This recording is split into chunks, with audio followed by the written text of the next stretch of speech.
आज की कहानी है इंसान और शैतान के बीच की जो जंग और जो लड़ाई होती है उसकी।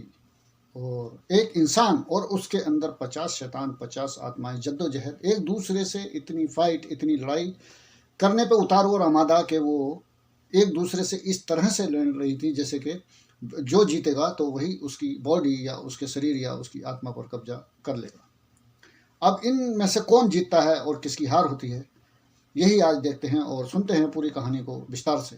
हेलो दोस्तों, कैसे हैं आप सब लोग? जय हिंद।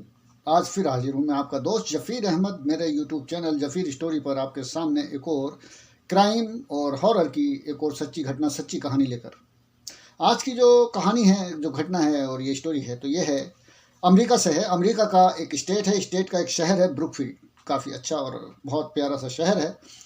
और ये जो है आबादी भी मीडियम ही है इसकी। और ये कहानी है ग्लेनेट फैमिली की। इस फैमिली में हस्बैंड और इनके हस्बैंड वाइफ दोनों, वाइफ थी, हस्बैंड और सरपरस्त जो थी वो इनकी वाइफ ही ज़्यादा थी, हस्बैंड भी यहाँ दोनों, ये सब लोग पूरी फैमिली के साथ, इनके 3 बच्चे थे और ये यहाँ पर किराए पर आए थे। अभी ये दूसरी जगह रहते थे, छोटी सिटी में। तब इन्होंने सोचा कि चलो किराया ही देना है, किराए पे ही रहना है, यहाँ रहें या कहीं और रहें, तब बड़े शहर में क्यों ना रहें। बड़े शहर में रहेंगे तो काम के ज़्यादा चांस होंगे, ज़्यादा काम मिलेगा और ज़्यादा अच्छी लाइफ गुजारेंगे। यहाँ भी किराया देना है, वहाँ भी किराया देना है। दोनों में ये मशवरा हुआ और बातचीत हुई और दोनों ने आकर ब्रिकफील्ड में एक घर लिया किराए पे। और किराए पर लेने के बाद इनके 3 बच्चे थे, 2 लड़कियां थीं, एक लड़का था। लड़के का नाम पीटर था और एक लड़की का नाम एडी था। और इनका नाम, जो उनकी मम्मी थी उनका नाम जूडी था और छोटी लड़की का नाम मेरी था। और इनके हस्बैंड थे ग्लेडन, ओ सॉरी, इनके हस्बैंड का नाम भी था और छोटे लड़के का नाम पीटर था इनके। अब ये आने के बाद इन्हें, जब इन्होंने घर में सामान रखा, सामान रखने के बाद जब ये थोड़ा रिलैक्स हुए, तब उन्होंने देखा तो पीटर, जो इनका लड़का था, वो थोड़ा अजीब तरह से बिहेव करने लगा, चिल्लाने लगा, चीखने लगा और अजीब सी हरकतें करने लगा। वो इधर उधर भागने लगा। तब उन्होंने कहा, इनकी बीवी जूडी ने कहा उससे कि ये क्या बदतमीजी है, ये क्या हरकत है, क्यों ऐसे कर रहे हो? तब उसने कहा, पीटर ने अपनी माँ से कहा, मम्मी मुझे एक बूढ़ा सा एक इंसान दिखाई दे रहा है जो काफ़ी भयानक है, जिसकी जीभ काफ़ी लंबी है और काफ़ी बड़ी है और उसके जो चेहरे पे जो है गर्दन तो है ही नहीं और उसका सर सीधे यहाँ पे धड़ पे रखा हुआ है और बहुत भयानक है वो। और मुझसे वो ये कह रहा है कि तुम यहाँ पे क्या कर रहे हो, ये तुम्हारा घर नहीं है, ये मेरा घर है और तुम यहाँ से चले जाओ। अब जो जूडी थी उन्होंने और उनके हस्बैंड ने सोचा कि ये क्या पता क्या बात है। उन्होंने उसको डांट दिया, ये क्या बदतमीजी है और ऐसे नहीं करते, चलो सही से हो जाओ। तब वो दोनों हस्बैंड वाइफ ने सोचा कि ये शायद हमने सिटी चेंज की है और बच्चा है, ये अभी आया है तो इस वजह से ये परेशान है और शायद यहाँ सेटल ना होने की वजह से इसका दिल नहीं लग रहा है, यार दोस्तों को छोड़ दिया है, नई जगह है, तो इस वजह से ये परेशान कर रहा है। उन्होंने सामान सेट करके शाम हुई, रात होने के बाद रात को फिर वो पीटर काफ़ी चिल्लाया। काफ़ी चिल्लाने के बाद काफ़ी चीखा चिल्लाया और अजीब सी डरावनी सी हरकतें करने लगा वो। अब वो उन्होंने सोचा पता नहीं क्या बात है, तबीयत ख़राब है इसकी या क्या हुआ है। दोनों हस्बैंड वाइफ इसी तरह से, तो उसका चीखने चिल्लाने में रात में वो रात गुजर गई। रात हुई, सो गए सब। सुबह हुई, सुबह होने के बाद सुबह उठते हैं, जब सुबह उठते हैं तो पीटर सुबह उठ के फिर जब उठे सुबह, तो सुबह उठ के पीटर फिर वही हरकतें उसकी शुरू हो गई, चिल्लाना, चीखना और बहुत बुरे तरीके से डर जाना। तो अब उन्होंने, दोनों हस्बैंड वाइफ ने उससे, जेडी ने और उनके जूडी ने और उनके हस्बैंड ने उससे कहा कि क्या बात है। फिर उसको वो डॉक्टर के पास लेके गए।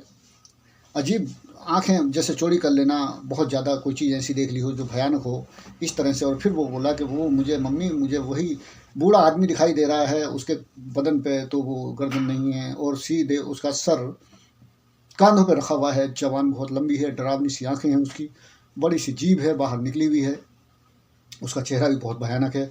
जब मैं उसे देखता हूँ तो मुझे बहुत ज़्यादा डर लगता है और वो मुझसे हमेशा यही कहता है कि तुम्हारा घर नहीं है, तुम यहाँ पे क्या कर रहे हो, तुम यहाँ से चले जाओ और तुम्हें यहाँ से जाना ही पड़ेगा। अब वो दोनों हस्बैंड वाइफ काफ़ी परेशान हो जाते हैं। होने के बाद उन्होंने वहाँ से उसे फिर डॉक्टर के पास लेके जाते हैं। डॉक्टर के पास ले जाके उसको दवाई ववाई उससे कहते हैं ऐसी बात है, लड़का हमारा डर रहा है और ये घबरा रहा है। तब उन्होंने कहा आप नई जगह पे आए हैं। तब उन्होंने, डॉक्टर ने भी दवाई दी, दवाई देने के बाद इंजेक्शन वगैरह लगाया और उसको फिर भेज दिया। भेजने के बाद कुछ देर वो उसकी हरारत में रहा, उसकी दवाई के नशे में कह सकते हैं, दवाई का असर रहा या कुछ। जब थोड़ा वो कम हुआ तो वो फिर वही चीखना चिल्लाना और वही उसकी एकदम डर जाना, बहुत बुरे तरीके से उसके हालात हो गए। उसके बाद फिर अचानक क्या हुआ कि उसकी धीरे धीरे आवाज़ गले से निकलना कम हो गई। अब पीटर धीरे धीरे आवाज़ नहीं निकालता था, सब गूं गूं गूं करके जैसे निकालते हैं आवाज़ निकालना चाहता था, लेकिन आवाज़ गले से बाहर नहीं आ रही थी। अब दोनों हस्बैंड वाइफ, जेडी और उनके हस्बैंड परेशान, दोनों क्या करें। करने के बाद फिर वो यार दोस्तों से और कांटेक्ट करते हैं और पता करते हैं। फिर थोड़े वो धार्मिक टाइप के थे जो उनके हस्बैंड थे। तब वो उन्होंने कहा कि अब इसका क्या किया जाए। तब उन्होंने आसपास में किसी रिलेटिव ने, रिश्तेदार ने और दोस्तों ने उन्हें सलाह दी कि ऐसा करो, आप किसी सही अच्छे जो फादर होते हैं उनसे मिलो और थोड़ा इसको दिखाओ उससे, और बहुत कुछ इसके ऊपर करेंगे और इसका इलाज कुछ करेंगे, तब वो ये शायद इस पर कुछ फ़र्क पड़े, शायद इस पर कुछ वैसे ही आत्मा वगैरह का चक्कर है कोई। तब वो पीटर के उसके पास जाते हैं, फादर के पास में एक चर्च होता है, वहाँ जाते हैं। जाने के बाद उन्होंने कहा कि वो ऐसे ऐसे बात है, हमारा लड़का इस तरह से परेशान है, और पहले तो वो चिल्ला रहा था, डर रहा था, आवाज़ निकाल रहा था, और अब तो उसकी आवाज़ भी निकलना बंद हो गई है, काफ़ी परेशानी है, डॉक्टर को दिखा लिया है लेकिन उससे भी कोई फ़र्क नहीं पड़ रहा है। और तब उन्होंने उसको बुलवाया, फादर ने पीटर को, और वो जेडी और उनके जो हस्बैंड थे दोनों लेके उसको गए। जब ले जाके वो दिखाया तो उन्होंने देखा, फादर ने देखने के बाद कहा कि नहीं, ऐसा कुछ नहीं है और कुछ नहीं, ये नई जगह आया है तो उसकी वजह से इसके अंदर कुछ तब्दीलियाँ आई हैं, कुछ फ़र्क है, और कुछ ये डर गया है तो इस वजह से इसके अंदर ये बात है, और कोई बात नहीं है। वो उसको लेके आ गए। लेके आने के बाद फिर दिन ब दिन पीटर ना कुछ खा रहा था ढंग से, बस वो डर ही रहा था, क्योंकि आवाज़ तो निकल नहीं रही थी। आवाज़ अगर निकल सकती तो शायद वो और ज़्यादा चिल्लाता, लेकिन अब वो दिन ब दिन कमज़ोर होता गया। और होने के बाद क्या होता है कि फिर वो दोनों हस्बैंड वाइफ फिर लोगों से पता करते हैं, किसी से, तो दो लोग वो बताते हैं कि ऐसा है, आप दो लोग हैं जो कि इस चीज़ का, ये पैरानॉर्मल एक्टिविटी का काम करते हैं, और आप इस चीज़ को भूत प्रेत और आत्माओं से बात करना या उन्हें देखना या उन्हें समझना, इस चीज़ को करते हैं वो, तो आप उनसे मिल लीजिए और वो इस चीज़ का इलाज करते हैं। तब उन्होंने कहा ठीक है। अब जेडी ने जो है उससे कांटेक्ट किया, उनका नाम था, दो लोग थे वो, दोनों का, उन्होंने लॉरेंस और जॉन। जब जेडी ने उनसे कांटेक्ट किया तो उन्होंने लॉरेंस और जॉन से कांटेक्ट किया। कांटेक्ट करने के बाद उन्होंने बताया कि हमारा लड़का है, उसकी ऐसे से तबीयत ख़राब है, उसको एक अजीब सा साया या कोई आत्मा या क्या दिखाई देता है और वो परेशान हो जाता है, काफ़ी चिल्लाता है, लेकिन अब उसकी आवाज़ भी बैठ गई है, आवाज़ निकल नहीं रही है उसकी, और वो काफ़ी परेशानी है हमें, हमारे लड़के की तबीयत ख़राब है बहुत ज़्यादा, खाना वाना भी उसका नहीं खा पा रहा है वो। तब वो आते हैं, आने के बाद कहते हैं ठीक है, वो टाइम देते हैं। टाइम देने के बाद वो उस दिन घर आते हैं जेडी के। आने के बाद जब वो देखते हैं, बुलाते हैं उसको, पीटर को बुलाने के बाद देखते हैं, देखने के बाद वो घर से निकल जाते हैं। निकलने के बाद बाहर वो दोनों, जेडी और उनके हस्बैंड को बुलाते हैं। बुलाने के बाद कहते हैं कि आपके जो लड़का है ये पीटर, इसके ऊपर आत्माएं हैं, और आत्मा एक नहीं 30-40 से ज़्यादा हैं, और वो आत्माएं सभी एक साथ इसके शरीर में आकर और आपस में फाइट कर रही हैं, लड़ रही हैं एक दूसरे से, और ये सोचकर लड़ रही हैं कि मैं इसको हरा दूं या मार दूं, तब मैं इसके शरीर पर कब्जा कर लूं। वो दूसरी ये सोच रही है, और जो ये लड़ाई हो रही है इन आत्माओं की इसके शरीर के अंदर, तो इस चीज़ की जो परेशानी और जो तकलीफ है वो भुगतनी पड़ रही है पीटर को। तब उन हस्बैंड वाइफ ने कहा कि अब क्या किया जाए। तब उन्होंने कहा कि ऐसा है, इलाज हो जाएगा इसका, लेकिन इसका एक्सोर्सिज्म होता है, करते हैं, तो ये होगा इसका, और इसके लिए सामान चाहिए और हमें और लोग भी चाहिए। तो उन्होंने कहा कि कौन चाहिए, तो उन्होंने कहा फादर चाहिए हमें चर्च से एक दो, तो उन्होंने कहा ठीक है, हमने कहा था यहाँ पे कोई फादर तो एक्सोर्सिज्म करने के लिए तैयार हुए नहीं। तब उन्होंने कहा चलो ठीक है। तब वो लॉरेंस और जॉन जाते हैं और अपने स्तर से एक फादर से बात करते हैं। फादर से बात करने के बाद टाइम रख लेते हैं पीटर के एक्सोर्सिज्म का करने का। अब होता क्या है कि जो इससे छोटी एक बहन थी, पीटर से छोटी बहन, और उसका नाम था एडी। जूडी इसकी माँ का नाम था, एडी इसकी बहन का नाम था केडी। अब केडी इसकी बहन का नाम था। केडी जब ये यहाँ पे आए थे तो केडी को एक लड़का जिसका नाम डेविल था, उससे इश्क हो गया था। वो उससे प्यार करने लगी थी, दोनों मोहब्बत करते थे। और वो ज़्यादातर उसके ही घर पे रहती थी। जब वो साथ में दोनों रहने लगे तब डेविल ने पास में ही, उनके घर के पास ही सोचा कि यहीं पे जब रहना है, पास में रहना है, तो उसने वहीं पास में एक कमरा ले लिया किराए पे और वो दोनों वहीं पे रहते थे। ये केडी और डेविल से इश्क करती थी, प्यार करती थी, तो जाहिर सी बात है पूरे सब कुछ पता था, सब बताती रहती थी। तो उसे ये भी पता था डेविल को कि इसके भाई जो पीटर है उसकी तबीयत ख़राब है और उस पर आत्माओं का कुछ ऐसे चक्कर वगैरह है, या आत्माएं आती हैं, सब उसने बता रखा था। तब उसने उसको बताया था केडी ने कि डेविल को कि ये जो है इसके इलाज के लिए 2 लोगों को हायर किया है, मेरी मम्मी ने और डैडी ने, और वो लोग आने वाले हैं। तब उसने डेविल ने कहा कि मैं भी पीटर से मिलना चाहता हूँ और मैं अभी तक मिला नहीं हूँ। तब वो जाता है, जाके एक दिन पीटर से मिलता है।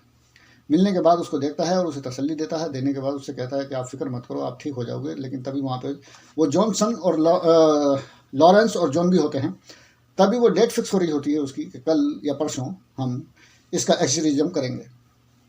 अब डेविल भी होता है तो वो कहता है कि मैं भी आऊँगा, उस टाइम पे मौजूद रहूँगा। अब उन्होंने जो थे जॉनसन और जॉन, उन्होंने कह दिया था कि वैसे ये काम किसी के सामने का नहीं है, लेकिन आप परिवार के हो, चलो कोई बात नहीं है। तब वो अगले दिन जब वो टाइम रखते हैं और सब लोग आ जाते हैं, फादर भी आ जाते हैं, जॉनसन और जॉन भी आ जाते हैं, और डेविल भी आ जाता है एडी के साथ में, अपनी जो उसकी प्रेमिका या पत्नी कहें, आ जाता है। आने के बाद वो लोग सब एक कमरे में जाते हैं। जाने के बाद फिर वो जॉन कहता है कि जितने भी लोग हैं, सब जो फैमिली के लोग हैं, सब बाहर चले जाइए, यहाँ एक्सोर्सिज्म होगा और ये सिर्फ ये रहेगा पीटर, और हम रहेंगे, फादर रहेंगे। तब डेविल कहता है कि ऐसा है, ये बच्चा है और मैं यहाँ रहना चाहता हूँ इसके साथ में। तब जॉन कहता है कि आप रह तो सकते हैं, लेकिन जब हम ये एक्सोर्सिज्म करेंगे तब आप ना तो बोलेंगे, बीच में टोकेंगे नहीं, बोलेंगे नहीं, और उठ के यहाँ से बीच में जाएंगे नहीं। डेविल मान जाता है। उसने कहा ठीक है, जब तक आपकी ये क्रिया है, जब तक ये आपका चलेगा प्रोसेस, ये काम चलेगा और ये आप करेंगे पूजा, तब तक मैं यहाँ से नहीं हिलूँगा, ना मैं कुछ कहूँगा, तो ठीक है। अब वो जब एक्सोर्सिज्म करना शुरू करते हैं, जब करते हैं, तब उस पर पीटर पे परेशानी शुरू होती है। वो कभी उठकर गिरता है, कभी अपने आप को पटकता है। इस तरह से जब वो शुरू करता है तो डेविल से नहीं रुका जाता है और वो फिर वो ललकार देता है उनको कि ए शैतानों, तुम इस बच्चे को क्यों परेशान कर रहे हो? अगर तुम्हारे अंदर इतनी हिम्मत है तो तुम मेरे अंदर आकर दिखाओ। अब पता नहीं आत्माओं को उसकी बात बुरी लगी या उन्होंने वो उसका चैलेंज एक्सेप्ट कर लिया। उसके बाद उसका एक्सोर्सिज्म पूरा हो जाता है डेविड का, वो पीटर का, और वो धीरे धीरे बेहोश टाइप में हो जाता है। फिर वो उनकी जो पूजा थी वो पूरी कंप्लीट हो गई। होने के बाद उन्होंने कहा, पादरी और जो वो दोनों थे करने वाले, जॉनसन और जॉन, अब उन्होंने कह दिया कि वो भाई इसका ये तो पूरा हो गया है और अब ये बिल्कुल ठीक है। वो लोग करके चले जाते हैं। जाने के बाद डेविल और एडी भी अपने घर चले जाते हैं जहाँ वो पास में किराए पर रहते थे। अब उसको जो है पीटर को होश आता है। होश आने के बाद थोड़ा सा बोलता है वो, तो उसकी आवाज़ भी थोड़ी सी खुल गई, बोलने लगा वो। जाने के बाद फिर वो खाना वाना भी थोड़ा खाया उसने शाम को, थोड़ा बेहतर हो गया। मतलब जब से वो होश में आया तो उसकी तबीयत काफ़ी बेहतर घर वालों को नज़र आई कि हाँ काफ़ी बेहतर है। ये शाम को खाना खाया उसने, रात को सोया, सुबह उठा तो उसके हालत में काफ़ी बदलाव था, आवाज़ उसकी काफ़ी हद तक ठीक थी। चलो माँ बाप ने भी सोचा कि बहुत अच्छा हुआ और ये जॉनसन और जॉन ने तो हमारा इतना काम कर दिया, बहुत अच्छी बात है। लेकिन अब उधर जो एडी और डेविल दोनों थे, वहाँ पे क्या होता है कि एडी और डेविल जब सुबह उठते हैं तो उठने के बाद अब जो चीज़ पीटर को दिखाई देती थी वो चीज़ डेविल को दिखाई देने लगी। अब वो एडी से कहने लगा, देखो वो बूढ़ा आदमी है और वो कह रहा है यहाँ से चले जाओ, उसकी गर्दन ही नहीं है उसके बदन पे, और वो उसका सर तो सीधे ऐसे ही रखा है धड़ पे, उसकी इतनी बड़ी जबान है, उसकी ऐसी आंखें हैं, और मुझे बहुत डर लग रहा है उससे। अब ये एडी ने सोचा ये नई परेशानी पैदा हो गई है, उधर मेरा भाई थोड़ा ठीक हुआ है तो अब ये इसकी तबीयत खराब हो गई। तब वो बुलाती है, ये इसकी वही आदत इसकी वो रही, इसको वही दौरे जैसे पड़ने लगे डेविल को। अब एडी परेशान हो गई काफ़ी। उसने फिर जॉनसन और जॉन को बुलाया। बुलाने के बाद उनसे कहा कि अब ऐसा है, मेरा भाई तो ठीक हो गया है लेकिन अब ये परेशानी इस पे आ गई है, वो आत्माएं इसके अंदर आ गई शायद। तब वो जॉनसन और जॉन ने कहा कि हमने इसको पहले वार्न किया था कि इसको तू यहाँ से चला जा या यहाँ बीच में मत आना, नहीं तो बहुत गलत हो जाएगा। लेकिन ये माना नहीं। इसने बीच में हम जब एक्सोर्सिज्म कर रहे थे तब इसने बीच में टोक दिया और वो इसने चैलेंज कर दिया उनको, आत्माओं को, और वो चैलेंज उन्होंने एक्सेप्ट कर लिया और वो इसके अंदर आ गई। तब उसने कहा कि इसका इलाज कर दो, तो उन्होंने कहा ठीक है। तो उन्होंने जाके फादर से पूछा तो फादर ने मना कर दिया, क्योंकि वो उन दोनों के बस की बात नहीं थी। फादर और 3-4 लोग मिलके पूरा कंप्लीट था उसका एक्सोर्सिज्म का हिसाब किताब वो करते। फादर ने मना कर दिया तो वो भी दोनों पीछे हट गए। लेकिन उन्होंने एक काम किया कि वहाँ के जो लोकल का थाना था वो दोनों वहाँ गए। जाने के बाद उन्होंने थाने में पूरे तरीके से एक एप्लीकेशन दी और लिख के उस पर बताया कि हमने ऐसे ऐसे इस घर में इलाज किया था और एक लड़का था पीटर, वो ठीक हो गया है, लेकिन जो उसकी बहन का प्रेमी है उसके ऊपर वही दौरे और वही आत्माएं आ गई हैं। अब ये कुछ भी कर सकता है, इसका भरोसा कुछ नहीं है, आप थोड़ा इस पर नज़र रखिए। हाँ, तो उसके बाद पुलिस ने, जब उन्होंने वहाँ पर थाने में अधिकारियों ने सुना तो उन्होंने तो वो तो हंसने लगे। बोले भाई हम जो ये क्राइम कर रहे हैं लोग, तो इसको पकड़ने में हम मतलब ये एक एक केस में हम इतने दिन हो जाते हैं और परेशान हो जाते हैं, और जो चीज़ नज़र ही नहीं आ रही है तुम तो उसका केस लेकर आ गए हमारे पास। बहरहाल उन्होंने थोड़ा बहुत कुछ पूछा, कुछ लिखा, कुछ नहीं लिखा, और हंसी मजाक करके उन्हें भेज दिया, जाओ आप। वो आ गए। आने के बाद वो अपने चले गए काम पे, जैसे भी जो उनकी लाइफ थी वो उसके आगे चल दिए। अभी इधर क्या होता है कि डेविल और ये एडी दोनों साथ में रहते हैं। अब ये इसकी तबीयत खराब, अब एडी से इश्क करती थी, खर्चा पानी ये सब चीज़ों के लिए तो चाहिए होता है पैसा। उसके बाद क्या हुआ, एडी ने काम तलाश किया। काम जब तलाश किया तो उसे एक दुकान मिलती है, और दुकान होती है वो एनिमल के बाल काटने की, मतलब जानवरों के बाल काटे जाते हैं। तब एडी ने कहा चलो ठीक है, सैलून था वो एक जानवरों का। उसने कहा ठीक है, 16 फरवरी की बात है ये। 16 फरवरी को एडी उससे कहती है डेविल से कि मेरा वहाँ पर काम लग गया है और मैं जाऊँगी। तो उसने डेविल ने कहा कि चलो ठीक है चलते हैं और साथ में सेलिब्रेट करेंगे, और तुम्हें काम पे आज पहला दिन है तो आज चलते हैं, तुम्हें छोड़ कर आता हूँ और दोपहर को साथ में लंच करेंगे।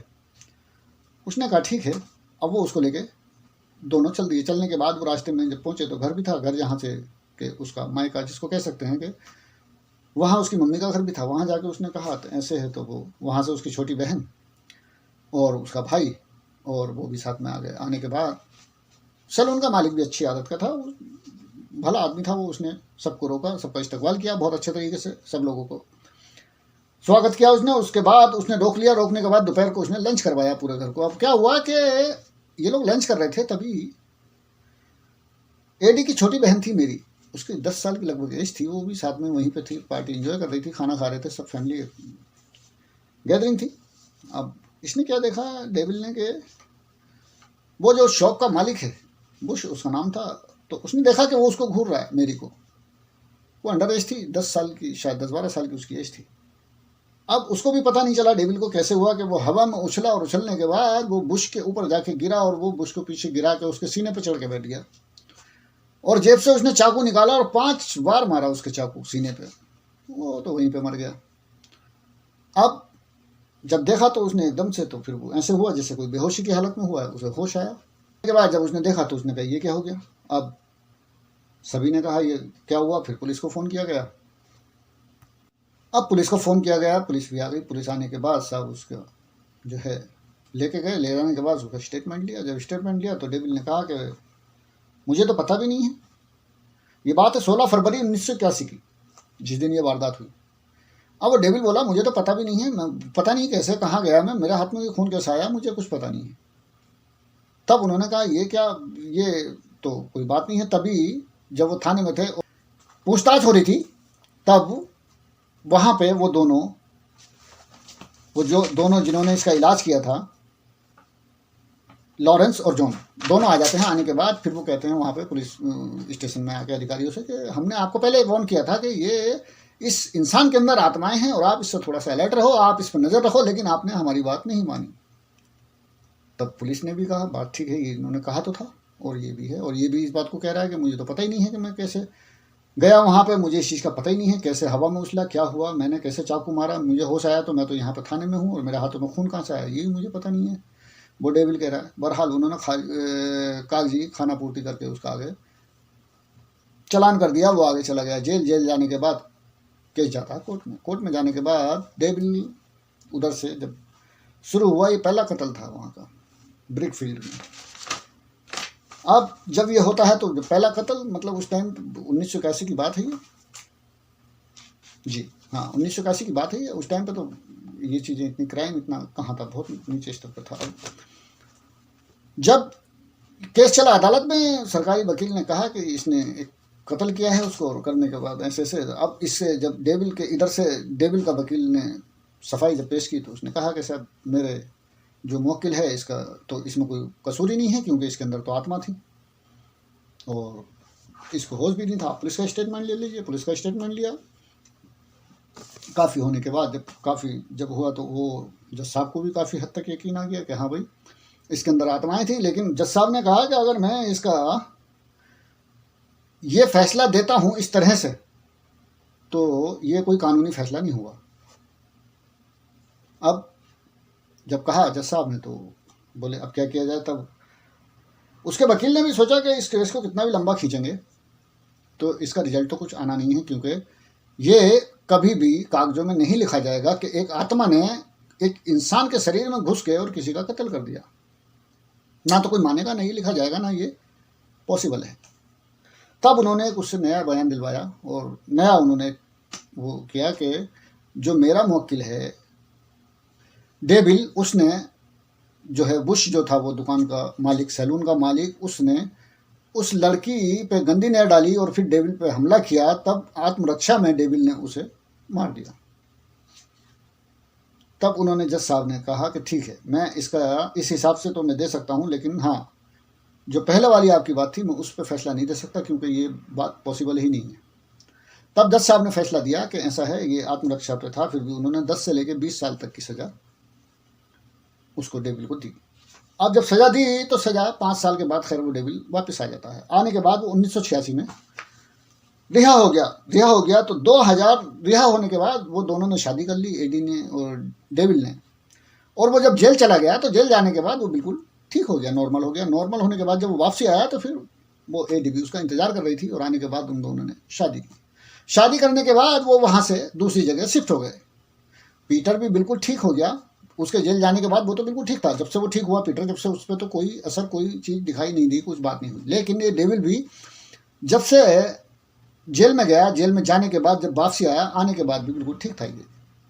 अब ये टाइम हो गया पूरा इसका। और इसके बाद हाँ ये 1986 में रिहा हुआ। रिहा होने के बाद दोनों ने शादी की। शादी करने के बाद 2007 में फिर दोनों दोबारा जाते हैं कोर्ट में। कोर्ट में एक एप्लीकेशन लगाते हैं, और ये एप्लीकेशन लगाते हैं लॉरेंस और जॉन के खिलाफ कि इन्होंने हमारे ऊपर जो ट्रीटमेंट जो हमारा किया, तो इन्होंने उससे पब्लिसिटी बहुत की, किताबें लिखी और लोगों को पब्लिक डोमेन में जाकर बताया। उससे इन्हें पैसा मिला, बहुत ज़्यादा इन्होंने कमाई की, और इन्होंने हमारी वजह से बहुत रुपया कमाया और हमें काफ़ी परेशानी झेलनी पड़ी इनकी वजह से। तो इन्होंने इस तरह का केस उन दोनों के ऊपर किया। लेकिन उस केस को अदालत ने कुछ दिनों बाद खारिज कर दिया। ये एक ऐसी स्टोरी है जिसके ऊपर की कई फिल्में बनी और कई किताबें लिखी गई। एक फिल्म है कंजूरिंग, वो इसी के ऊपर बनी है पूरी। तो ये थी आज की स्टोरी, और कैसी लगी आपको कमेंट बॉक्स में ज़रूर बताइएगा। बराए मेहरबानी मेरे चैनल को सब्सक्राइब कर लें, लाइक करें, कमेंट्स करें और अपनी राय ज़रूर दें कि आपको आज की स्टोरी कैसी लगी। फिर मिलते हैं नेक्स्ट स्टोरी में, नेक्स्ट डे, फिर किसी नई कहानी के साथ। ओके, जय हिंद।